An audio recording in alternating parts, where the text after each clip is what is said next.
presenters here that have helped us from the beginning to the end. We have a few other ones that I would like to thank, especially. Lupe Alvear is not here, he's out of town. Tomas Ibarra is in the nursing home. But those were two of the people that met with us and worked hard, got pictures and everything. So I'm gonna let Lupe Cortez, and they're gonna introduce each one of them themselves. And they'll tell you a little bit of Ryerson Heights. Just start at the other end.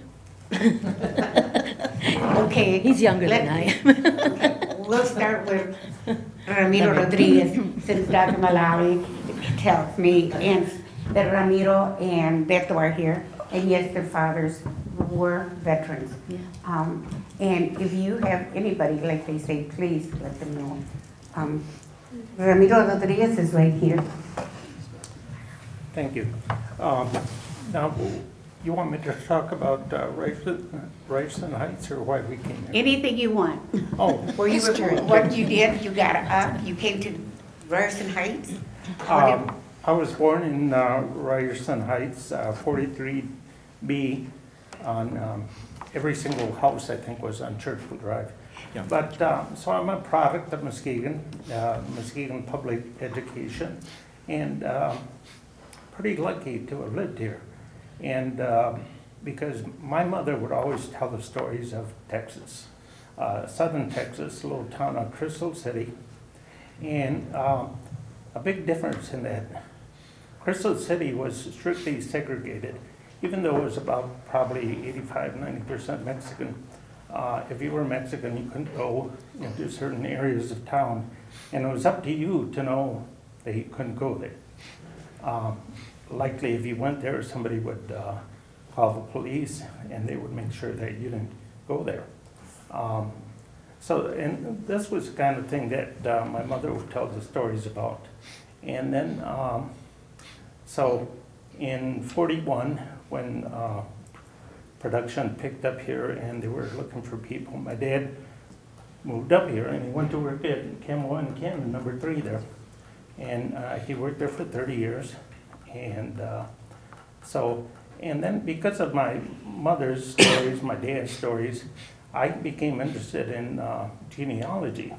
And so as I look back, I try to save some of these things, because it's very hard to explain to somebody that's young, somebody that's never been exposed to some of these things, and explain to my son. I told him, I says, your last name is Rodriguez, and if you were going to school in Texas, you wouldn't be able to go to school with all your other friends.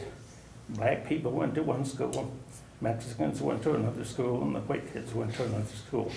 And so Muskegon, of course, was a complete change in those kind of things. And so not only did it give my dad work, it gave me an education. And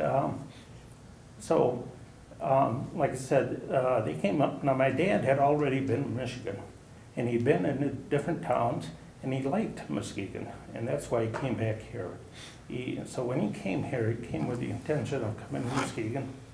And then when he got started at Campbell's, he stayed there for 30 years, retired. And so Muskegon has been a good place for us. Bert?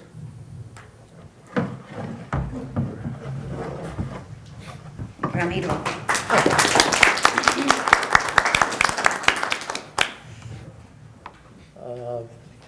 Ryerson Heights, well, it was a good place to live. I enjoyed it as a kid. Beto, you can sit if you'd like. You don't have to sit. It's okay. I had a lot of fun growing up there. I met a lot of friends. Summer times, winter times, it was all just fun. We traveled. I was bused to school. My dad worked at Campbell's. Worked there for 40-some years. And that's about it.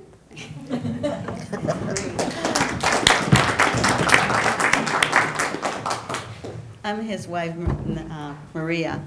I didn't grow up in Ryerson Heights, but my parents came, brought me to Muskegon to Michigan when I was 2 years old. I was born in San Antonio, Texas. And my dad came to St. Louis and Elma, Michigan to find work, and he found work in the grain mill. And we lived like in a small project. It was a cement building. They had little apartments. And this is where I lived, and I went to one-room school. And then when I was 5 years old, my dad got a job at Campbell Wine Cannon. And we lived apart from my dad for about, I say about a month, till he saved enough money to move to Muskegon. And we moved in with some other people. We moved in with my aunt and uncle, which is relatives to Clara, Patricia, the Gomez. And we stayed with them for a while until Dad got enough money saved to buy a house. And we moved there, and I went to school, grade school and car school. But my mom and dad were compadres to the Villanovas, so I would go to Ryerson Heights on Sunday afternoons after church, and I probably played with these guys here and her and didn't know it. But I was a product of Muskegon. I went to Catholic Central. My parents used to come, and the migrant workers would come with their parents, mostly to Fremont and Oceana County. And they liked Muskegon because it was a small town. It was more like a country place. And so Dad wanted us to be raised outside of the city. But I think this is a wonderful, wonderful program because my grandchildren are here, my great-grandchildren are here, and they need to know how we got started. They need to know how hard our parents worked and all the good things that they wanted for us, a good education. Because the very first time I came to Muskegon, I remember it was downtown Muskegon on Western Avenue. There used to be a grocery store there. Oh, yeah. I saw my first black person there. I didn't even know about race because I grew up with a little boy that was African American. I didn't know he was African American. He was just my friend. But when I got here, I saw my first black man, and I was shocked because I never seen that many people darker than myself. But as I got older and went to high school and everything, I felt more accepted from the other people. And I think it's important that our children learn to get along with each other, but also learn their history, not to forget where our grandparents and our parents came from. They worked hard for us. Thank you.